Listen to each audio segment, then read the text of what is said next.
आदरणीय पत्रकार बंधुओं, हमारे बीच में हमारे लोकसभा चुनाव के संयोजक आदरणीय बलवीर बिश्नोई जी है, अखिलेश जी है, भाई विकास जी है, आदरणीय श्रीमान जी है और आप सब लोग बता रहे हो।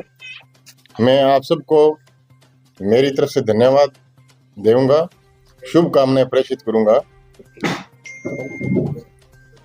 पिछले 25 साल के राजनीतिक जीवन में आप सब लोगों ने मुझे जी जान से सहयोग किया, मुझे प्यार और स्नेह और आशीर्वाद दिया, उसके लिए भी मैं आपका धन्यवाद करूंगा।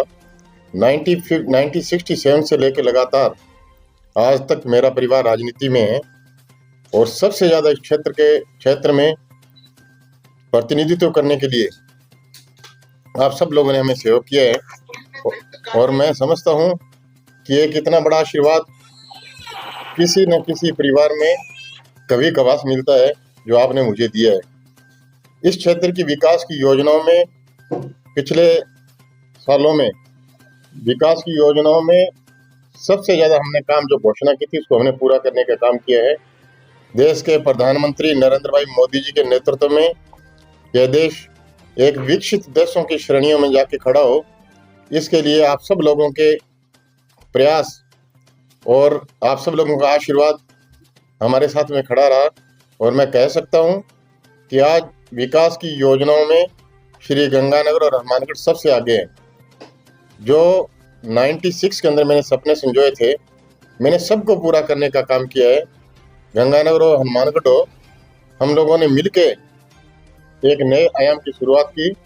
हनुमानगढ़ में डॉक्टर राम प्रताप जी के सहयोग से और उनके आशीर्वाद से यहाँ पे जितने भी विकास की योजनाएं बनी तो वो हमेशा मेरे साथ में खड़े रहे। मैं मेरी तरफ से उनको भी धन्यवाद देना चाहूँगा। सबसे पहले मैं कह सकता हूँ कि चाहे वो रेलवे की समस्या हो तो हमने उसको पूरा किया है, चाहे वो सड़कों की समस्या हो तो उनको हमने पूरा किया है। रेलवे के मामले में हमने श्री गंगानगर हनुमानगढ़ को एक हब बनाने का काम किया। आज गंगानगर से हनुमानगढ़ से हिंदुस्तान के किसी भी कोने में हम लोग ट्रेन से जा सकते हैं। ऐसा सौभाग्य अगर हमको किसी ने दिया है तो केंद्र की सरकार और नरेंद्र भाई मोदी ने दिया है। और मैं समझता हूँ कि एक गंगानगर और हनुमानगढ़ एक ऐसा जिला है जहाँ पे दोनों जिलों में हमारी बसिंग लाइन बनी। हमारे 4 जो बड़े रेलवे स्टेशन है, रायसिंह नगर, श्री गंगानगर, हनुमानगढ़ और सूरतगढ़, इन सब 4 रेलवे स्टेशन को हमने अमृत योजना में लिया। 20-20 करोड़ रुपए के करीब राशि इस पे लग रही है। और सबसे बड़ा काम जो 74 करोड़ रुपए सूरतगढ़ के लिए केंद्र सरकार ने दिए हैं, वहाँ पे वंदे भारत का एक मेट्रो स्टेशन यानी वंदे भारत का एक सर्विस स्टेशन भी वहाँ पे बनेगा, 2 वॉशिंग लाइन भी बनेगी। इतनी बड़ी सौगात अगर हमें मिली है तो केंद्र की सरकार से और नरेंद्र भाई मोदी के नेतृत्व में चलने वाली सरकार ने हमें आशीर्वाद दिया है। इस क्षेत्र की विकास की योजनाओं में सबसे ज्यादा हमको लाभ मिला है। सड़कों की अगर हम बात करें तो सड़क के मामले में हम कहीं भी पीछे नहीं है। चाहे सीमावर्ती क्षेत्र में हो तो भारतमाला बनी, 710 करोड़ रुपए केंद्र की सरकार ने दिए। हनुमानगढ़ जिले में ग्रीन कॉरिडोर बना, वो भी केंद्र सरकार के सहयोग से बन रहा है। और अन्य सड़कें जो नेशनल हाईवे अथॉरिटी ने जो बनाई है उसके पैसा भी केंद्र की सरकार ने दिया है। हम लोग किसानी क्षेत्र से हैं और किसान के खेत में सही पूरा पानी पहुंचे, इसके लिए सरकार ने काम किया।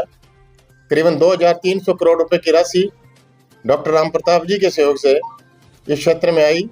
हमारी गंग नहर, हमारी भाखड़ा नहर, हमारी राजस्थान कैनाल को जो नवीनीकरण करने का काम किया, पक्का करने का काम किया, जो भी खाला कच्चा था उसको भी पक्का करने का काम किया, यानी किसान के खेत में पूरा पानी पहुंचे।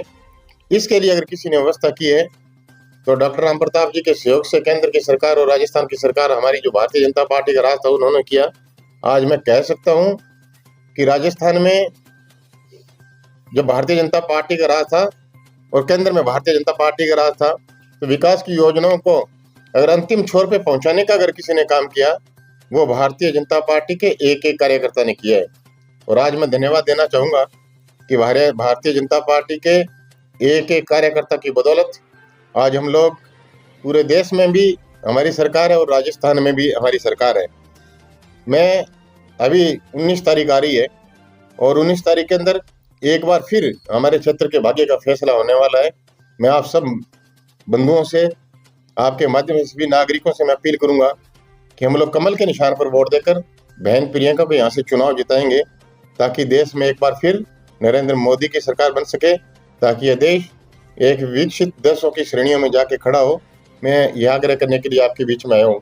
मैंने कभी जीवन में कल्पना नहीं की थी कि मेरे जिले में मेडिकल कॉलेज बनेगा क्या, लेकिन गंगानगर और हनुमानगढ़ जिले में, दोनों जिलों में मेडिकल कॉलेज यानी 325 करोड़ रुपए देने का अगर किसी ने काम किया तो केंद्र की सरकार ने किया है। गंगानगर में हम लोगों ने एक सिंथेटिक ट्रैक बनाया, तो उसके लिए भी केंद्र सरकार ने पैसे दिए। बुधरौली में हमने एक वुड शेड बनाया है, उसके लिए भी अगर पैसे किसी ने दिए हैं तो केंद्र की सरकार ने दिए। उसमें करीबन 9 से 10 करोड़ रुपए की राशि लगी है। और मैं समझता हूँ कि किसान की फसल के भाव में बढ़ोतरी होने का कारण हमारा वुड शेड रहेगा, ताकि किसान का ट्रांसपोर्टेशन बच सके और सीधा उनका जो फायदा है फसल वुड शेड में जा सके। इतनी बड़ी सौगात अगर किसी ने दी है तो केंद्र की सरकार ने दी है। हमने जैतसर के अंदर एक पावर प्रोजेक्ट प्लांट हमने वहाँ पे लगाया है, जो राजस्थान के सबसे पहला प्रोजेक्ट था। एनटीपीसी की सहायता से 710 करोड़ रुपए का एक पावर प्लांट लगाया था। उसमें इतनी विद्युत उत्पन्न हो रही है कि गंगानगर और हनुमानगढ़ जिले में 1 मिनट भी लाइट नहीं जाएगी। मैं सोच रखता हूँ और मैं कह सकता हूँ कि सारा का सारा लाभ अगर किसी को मिला है तो हमारे दोनों जिलों को मिलेगा। हनुमानगढ़ में हम लोग एक प्रोग्राम में थे, यहाँ पे एक खेल कूद प्रतियोगिता थी, तो बात चली थी यहाँ पे इंडोर स्टेडियम नहीं है, सिंथेटिक ट्रैक नहीं है। तो जब मैं घोषणा कर रहा था तो डॉक्टर राम प्रताप जी ने कहा था कि घोषणा सोच समझ के करना, लेकिन मैं जो भी काम करता था वो मैं बगैर सोचे समझे करता था, और आप सबका आशीर्वाद जब स्नेह मुझे मिलता था तो उस काम को मैं पूरा करता था। मैंने इंडोर स्टेडियम की घोषणा की, जिसके लिए भी 4 करोड़ रुपए की राशि के करीब केंद्र की सरकार ने दिए। वो हमारा काम पूरा होकर कंप्लीट हुआ है। और मैं समझता हूँ कि हमारी घोषणा कोई भी पेंडिंग नहीं है। आज फिर राजस्थान में भारतीय जनता पार्टी का राज है। भारतीय जनता पार्टी के एक एक कार्यकर्ताओं को सहयोग से, आप सब लोगों के आशीर्वाद से, और भी अगर विकास की योजना में कोई भागीदारी जतानी होगी तो हम सब लोग मिलके, भारतीय जनता पार्टी का एक कार्यकर्ता साथ साथ चल के उसको हम लोग पूरा करेंगे। मैं यही आग्रह करने के लिए आपके बीच में आया हूँ। और 25 साल तक आप लोगों ने मुझे विकास की योजना में जो सहयोग दिया है और जो मेरा हमेशा आपने पक्ष रखा है, उसके लिए मैं मेरी तरफ से तहे दिल से, मेरे परिवार की तरफ से आपका मैं धन्यवाद करना चाहूँगा कि हमेशा आपने मेरे साथ में कंधे से कंधा मिला के खड़ा होने का काम किया और एक एक विकास की योजना में आपने भागीदारी जताने का काम किया। मैंने कोई भी यहाँ पे मीटिंग ली है, सरकारी मीटिंग ली है, या फिर कभी भी मैं किसी मुद्दे पे मैं आप सबको मिला हूँ तो सबसे ज़्यादा सहयोग मुझे आपका रहा है। इसके लिए मैं आपका तहे दिल से शुक्रगुजार हूँ। और मैं कह सकता हूँ कि मैं गंगानगर और हनुमानगढ़ के पत्रकारों ने जो मुझे सहयोग दिया, उनकी बदौलत और भारतीय जनता पार्टी के कार्यकर्ताओं की बदौलत मैं 25 साल तक इस क्षेत्र में मैंने प्रतिनिधित्व किया है। और आज भी हमेशा मैं सुख दुख में आप सबके साथ में खड़ा रहूंगा। और 19 तारीख के दिन भारतीय जनता पार्टी का एक एक कार्यकर्ता दिन रात जुट जाए इस देश को विकसित श्रेणियों में जाके खड़ा करने के लिए, और तीसरी बार नरेंद्र भाई मोदी को देश का प्रधानमंत्री बनाने के लिए मैं उनसे आग्रह करूंगा कि बहन प्रियंका के लिए और कमल के निशान के लिए वोट मांगे। वैसे तो सारी योजनाएं अगर मैं गिनाने लग जाऊं, चाहे वो प्रधानमंत्री आवास योजना हो, चाहे हमने पेट्रोल डीजल के भाव में वेट का कम किया हो, चाहे उज्ज्वला योजना हो, मेरे को बहुत टाइम लगेगा। लेकिन गेहूं पे बोनस सोचे मुख्य योजना मैंने आपको बताई है। और मैं तो आप सबको मैं एक बार फिर मैं धन्यवाद देना चाहूंगा। बहुत बहुत धन्यवाद। मेरी टिकट क्यों कटी, इसका आंसर तो प्रदेश नेतृत्व देगा, मैं नहीं दे सकता। लेकिन मैं तो कह सकता हूँ कि भारतीय जनता पार्टी का मैं पहले भी कार्यकर्ता था, आज भी कार्यकर्ता हूँ, और भविष्य में मैं भारतीय जनता पार्टी के कार्यकर्ता के रूप में ही काम करूंगा।